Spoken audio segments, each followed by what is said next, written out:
mucho menos un cassette, pero un disco compacto que tiene una colección de la historia del mundo, desde la antigüedad hasta la época reciente, hasta los ataques de September 11. Y cada vez que hay un acontecimiento importante, el narrador de la historia, lo hace en inglés, muy interesante, el narrador dice: este fue el evento que cambió la historia del mundo. D-Day, que se recordó la semana pasada, ese evento cambió la historia del mundo. El descubrimiento de América, ese fue el evento que cambió la historia del mundo. Lo que pasó el September 11, eso cambió la historia del mundo. Pero amigos, no puede ser que haya habido tantos eventos que cambian la historia del mundo y el mundo todavía sigue mal. Pero la venida de Jesucristo al mundo, siendo hijo de Dios, fue el verdadero evento que no solamente cambia el mundo, sino que puede cambiar a cada persona de manera individual, si viene a Jesucristo por la fe. ¿Por qué? Dios se hizo hombre en Jesucristo. A ellos dijeron, algunos dicen que tú eres Juan el Bautista. Juan el Bautista sacudió a Israel en aquella época con su mensaje. Desde el último profeta que habló en el Antiguo Testamento hasta Juan el Bautista había pasado 400 años. 400 años sin que nadie dijera que te dio un mensaje directamente de Dios. 400 años de silencio hasta que Juan el Bautista aparece en escena y comienza a hablar de uno que iba a venir después de él, que era más poderoso que él. Y cuando lo ve, ¿qué es lo que dice? He aquí el Cordero de Dios, que quita el pecado del mundo. Eso es lo que podía cambiar. Y la gente decía, bueno, muchos creen que tú eres Juan el Bautista que resucitó.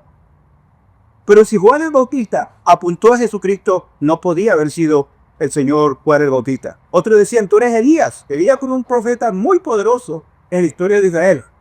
Una vez quiso descender fuego del cielo. Ustedes del Antiguo Testamento. Otro decía, bueno, quizás él y alguno de los otros profetas. Son los profetas. Nada más. Y ahí viene la segunda pregunta, que quisiera hacerla de forma personal a cada uno de ustedes. Cuando el Señor dice, ¿y ustedes quién dicen que soy? ¿Ya habían dicho lo que la gente cree? ¿Ya habían dicho lo que los demás han dicho? ¿Pero qué dicen ustedes? Hubo un escritor, si mal no recuerdo, fue C.S. Lewis, el que escribió las Crónicas de Narnia, que escribió muchos otros libros, incluyendo un libro que se llama Mero Cristianismo. C.S. Lewis. Si usted quiere leer un libro escrito directamente para personas que no quieren creer en nada de Dios y de religión, lea de ese libro de C.S. Lewis, Mero Cristianismo. Está escrito en vocabulario muy fácil de entender y ha sido usado por muchas personas para conocer al Señor. Pero lo que dijo este señor, si mal no recuerdo si fue o no, que dijo, Jesucristo solo pudo haber sido una de tres cosas. Solo hay tres opciones. ¿Cuál es la ilusión? Solo hay tres opciones en cuanto a Jesucristo. La primera, que él fue un mentiroso. ¿Por qué? Porque si él dijo que era el Hijo de Dios y no lo era, estaba mintiendo. Y por lo tanto, no podemos confiar en él. Si él es el Hijo de Dios y murió en la cruz, yo tengo que creer en él. Pero si yo no creo que él es el Hijo de Dios, él mintió. La segunda opción, que era una persona fuera de sí. Una persona que no estaba cuerda, que creía que era el Hijo de Dios. Y por lo tanto, lo que decía no podía ser cierto. La tercera opción es que él es lo que él dijo que era. El Hijo de Dios que vino al mundo para salvar a los pecadores. Amigo, el cristianismo no pudo haber sobrevivido si las dos primeras opciones son correctas. Eso es lo que dice mucha gente afuera en el mundo. Que él no era el Hijo de Dios. Que él engañó a la gente. Otros dicen, él estaba fuera de sí. Tenía unas intenciones, pero no podía ser el Hijo de Dios. Mire, cuando el Señor Jesucristo murió en la cruz, dejó a un grupo de discípulos que no tenían, creo que lo dije el otro día aquí en esta reunión en español, que no tenían ningún poder político. Eran rechazados por los romanos. No tenían poder religioso, eran rechazados por los judíos. No tenían dinero, no tenían armas. El líder supuestamente estaba muerto y ya no iba a poder volver porque estaba muerto. según el mundo. Pero esos discípulos recibieron una comisión de parte del Señor de ir por todo el mundo y predicar el evangelio a toda criatura. El imperio romano colapsa, unos siglos más tarde el cristianismo sigue en pie. Todos los horrores de la Edad Media, el cristianismo sigue avanzando. La Inquisición tratando de apagar la llama de una reforma que quería volver a la justificación por la fe, no pudo apagarlo. En los países donde el cristianismo ha sido prohibido, en muchas partes, no ha podido detenerlo. Digo, ¿por qué ha sobrevivido el cristianismo hasta el día de hoy? Porque Jesucristo es lo que dijo que era, el Hijo de Dios, que se manifestó en carne para morir en la cruz por nosotros. Esto fue lo que dijo Pedro. Pedro dijo, tú eres el Cristo de Dios. La palabra Cristo quiere decir ungido. Ungido habla de lo que se le hacía a un rey en Israel, cuando iba a ser proclamado como David. El sacerdote tomaba el aceite y lo derramaba sobre la cabeza, el ungido. Tú eres el que Dios ha ungido. Tú eres el que Dios ha enviado a este mundo para ser el Salvador. Tú eres en Cristo Dios. Digo, ese es el que te estamos predicando. Y yo sé que aquí hay gente que cree que Jesucristo es el Cristo de Dios, pero eso no te va a hacer automáticamente salvo, porque si tú crees que Él es el Cristo de Dios, si tú crees que Él murió en la cruz, como lo hizo, y que tus pecados fueron cargados sobre Él cuando estaba allí, siendo crucificado, y que Él derramó su sangre para limpiarte de todo pecado, y que Él resucitó entre los muertos al tercer día, después de haber estado clavado allí, y todavía no has creído en Jesucristo como tu Salvador personal, como dice la Escritura, eso no te va a salvar. Mire, cuando el Señor pone esa pregunta delante de los discípulos, solamente uno de ellos habló, y ese fue Pedro. Pedro era un hombre que tenía muchos defectos. Muchas veces él hacía cosas de forma precipitada. Ustedes recuerdan que él negó al Señor Jesucristo 3 veces la noche de la crucifixión. Pedro tenía muchas cosas que tenía que cambiar, pero ¿sabe qué? Pedro después llegó a ser un gran predicador de la palabra del Señor y habló con todo valor y con toda propiedad a toda persona. Escribió cartas. Una de las cartas que él escribió dijo lo siguiente, que no somos redimidos con cosas corruptibles como oro o plata, sino con la sangre preciosa del Señor Jesucristo. Entonces, para Pedro, llamar al Señor Jesucristo, ¿no?, como el Cristo de Dios, significaba mucho más que simplemente reconocerlo como el Mesías que estaban esperando ellos. No, él creía que él era el que podía traer redención al pueblo. ¿Y qué quiere decir esa palabra? Redención. No sé si ustedes la entienden bien, los jóvenes o los adultos acá. Yo sé que es rapidito, cualquiera lo puede buscar en el teléfono, qué significa redención. Pero permítame decirle brevemente acá. Redención significa pagar el precio para recuperar algo que se había perdido. Comprar algo de regreso, algo que se había extraviado. Entonces Pedro dice, no somos redimidos con cosas corruptibles como oro o plata. ¿Por qué? Porque redención significa pagar un precio. Oro, plata, piedra preciosa, ¿sí? Pero él dice, no, nosotros somos redimidos. Ahora, si nosotros somos redimidos, ¿redimidos de qué? ¿Por qué redimidos? Bien, nosotros, todos los seres humanos, somos criaturas de Dios. Él nos hizo. Dice en el libro de los Salmos, pueblo suyo somos, habla de Israel, por supuesto, pero dice, hechura de sus manos, Él nos hizo. Pero cuando el pecado entró en el mundo, como leímos una noche en Génesis capítulo 3, eso separó al hombre de Dios. El gran problema es el pecado que mora en mí.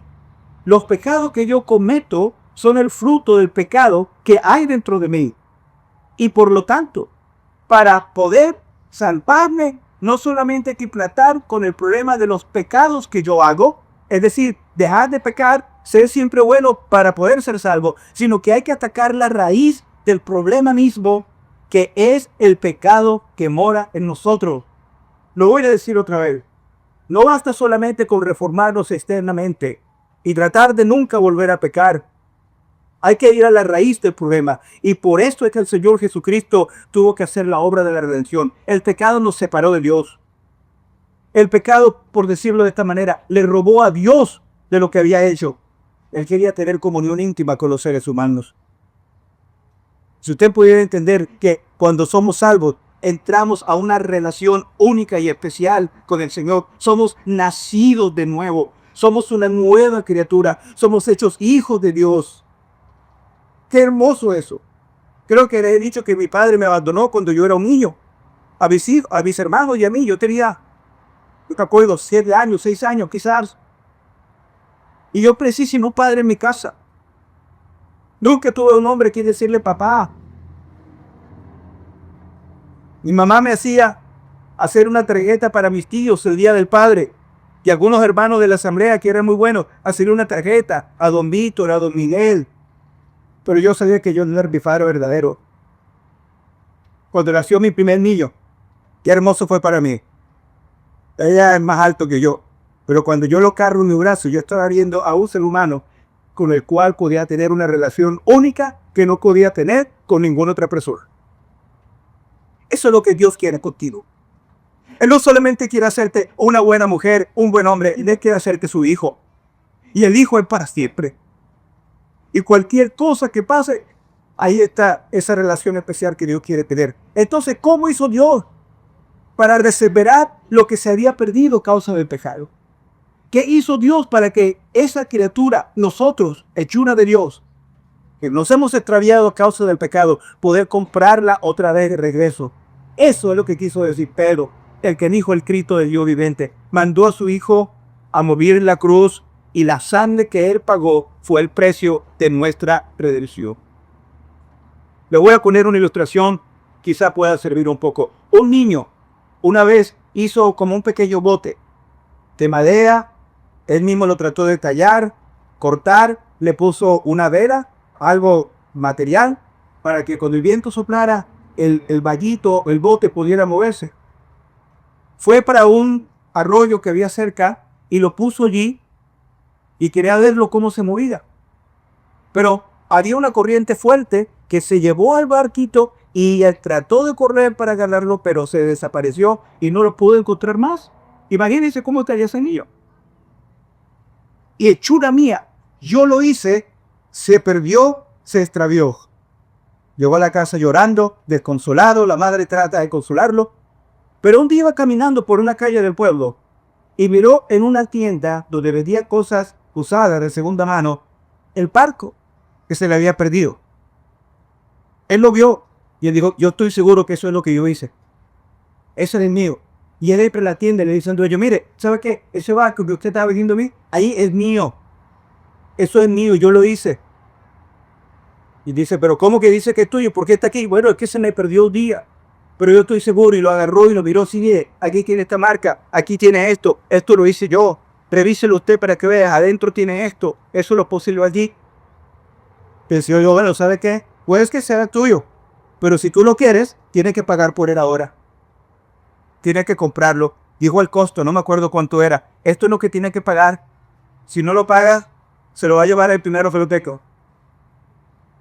El niño se fue a su casa, habló con su padre, le dijo lo que había ocurrido, empezó a hacer trabajos alrededor del valle para ahorrar el dinero, y apenas tuvo el dinero fue corriendo. Y fue al Señor y pagó el precio de la deducción. La redención, comprar algo que se le había perdido, recuperar algo que era suyo y sería extraviado, pagando un precio. Cuando el niño finalmente logra tener ese barco otra vez en sus manos, dijo, mío por creación y mío porque yo lo compré otra vez. Qué vocabulario tan hermoso. Cuando una persona va a Jesucristo por la fe, no confiando en sí mismo, sino confiando en el Cristo que murió en la cruz, el Cristo, el Hijo de Dios, como dijo Pedro. Cuando una persona va a Jesucristo de esta manera, sabiendo que no hay nada que pueda hacer para ser salvo, que la obra de la salvación es 100% lo que Cristo hizo, y entiende que el único precio que puede comprar mi redención delante de Dios en la sangre de Cristo, no mis obras, no mi conducta, nada de lo que yo pueda traer ante Él puede pagar el precio. Esa persona puede ser salva. Esa persona es salva cuando se acerca a Cristo, el Redentor, el que pagó el precio de la cruz para darnos la salvación y vida eterna. Pedro dijo, el que dijo, tú eres el Cristo, el Hijo de Dios, no somos redimidos, no somos comprados otra vez para Dios, con cosas corruptibles como el oro o la plata, sino con la sangre preciosa de Cristo. Dígame usted, ¿quién puede hacer una mejor oferta que la oferta de Cristo? ¿Qué cosas que yo pueda hacer delante de Él? Puede ser traída a su presencia y decirle, mire Señor, yo hice esto. Yo traje esto. Dice, sí, pero yo le lavé mi sangre, sí, pero para mí eso no es suficiente. Yo no puedo confiar solamente en la sangre y de la cruz. Yo tengo que creer algo más. Amigo, no somos redimidos con cosas corruptibles. Eso es un precio que nadie puede pagar. Eso es algo que yo nunca podré igualar. Ninguno de nosotros. Por más que nos esforcemos, jamás podremos hacer algo para merecer nada de esto. Y tenemos que rendirnos delante de Él y poder decir, Señor, tú moriste en la cruz por mí. Señor, tú pagaste el precio. Señor, tú puedes salvarme. A diferencia de la historia de este bote que hizo este niño, el bote no tuvo ninguna decisión que tomar. Simplemente estaba allí y el niño lo agarró. Otra vez. El asunto con la salvación es que la decisión de la persona es fundamental. Él pagó el precio. Él derramó su sangre. Él resucitó de entre los muertos. Pero, ¿y qué va a hacer usted? ¿Va a querer aceptar, rendirse a lo que es de Cristo, clamando por la salvación? La Biblia dice, el que cree en el Hijo tiene vida eterna y no verá la condenación, mas ha pasado de muerte a vida. Ojalá alguien hoy pueda pensar esto. ¿Quién dices tú de Cristo? Y si tú crees que es el Hijo de Dios, ¿por qué demoras? Y no ha venido a creer en Cristo como tu Salvador personal. Vamos a orar.